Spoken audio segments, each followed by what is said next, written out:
కా మూవీతో block buster నమోదు చేశాడు కిరణ్ అబ్బవరం. ఈ చిన్న బడ్జెట్ మూవీ ఏకంగా 50 కోట్ల గ్రాస్ రాబట్టి ట్రేడ్ వర్గాలను ఆశ్చర్యపరిచింది. లక్కీ భాస్కర్, అమరన్ చిత్రాల నుండి గట్టి పోటీ ఎదుర్కొనటంలో వసూళ్లు కాస్త తగ్గాయి. లేదంటే కలెక్షన్స్ ఇంకా భారీగా ఉండేవి. కా వంటి భారీ హిట్ తర్వాత కిరణ్ అబ్బవరం నుండి వస్తున్న దిల్ రుబా మూవీపై సాధారణంగానే అంచనాలు ఏర్పడ్డాయి. దర్శకుడు విశ్వకరుణ్ తెరకెక్కించిన దిల్ రుబా మార్చి 14న విడుదల చేశారు. దిల్ రుబా ప్రమోషన్స్ గట్టిగా చేశాడు కిరణ్ అబ్బవరం. దిల్ రుబా కథను అంచనా వేసిన వాళ్లకు అరుదైన బైక్ గిఫ్ట్గా ఇస్తానని చెప్పాడు. ఆ మాట నిలబెట్టుకుంటూ ఓ బైక్ని బహుమతిగా ఇచ్చాడు.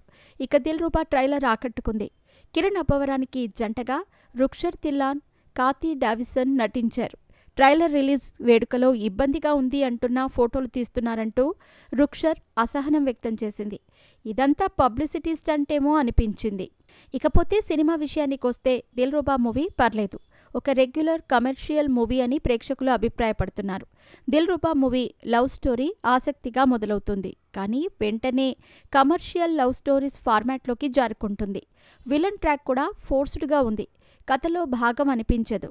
యాక్షన్ ఎపిసోడ్స్ బాగున్నాయి. కొన్ని చోట్ల అనవసరంగా ఫైట్ సీన్స్ పెట్టారేమో అనే భావన కలుగుతుంది. అయితే కిరణ్ అబ్బవరం యాక్టింగ్ అద్భుతంగా ఉంది. ఎమోషనల్, యాంగ్రీ, ఇంటెన్స్ సీన్స్లో మంచిగా నటించాడు. రుక్షర్ తిల్లాన్ గ్లామర్ ఆకట్టుకుంది. దిల్ రుబా సినిమాకు బీజీఎం హైలైట్గా ఉంది. కొన్ని సన్నివేశాలు ప్రేక్షకుల మనసును తాకుతాయి. డైలాగ్ సైతం దిల్ రుబా మూవీలో చెప్పుకోవాల్సిన విషయం. మొత్తంగా Dilruba regular love, romantic, emotional action drama. ఈ వీకెండ్కి ఒకసారి చూసి ఎంజాయ్ చేయవచ్చు. కానీ భారీ అంచనాలు మాత్రం పెట్టుకొని వెళ్ళొద్దు.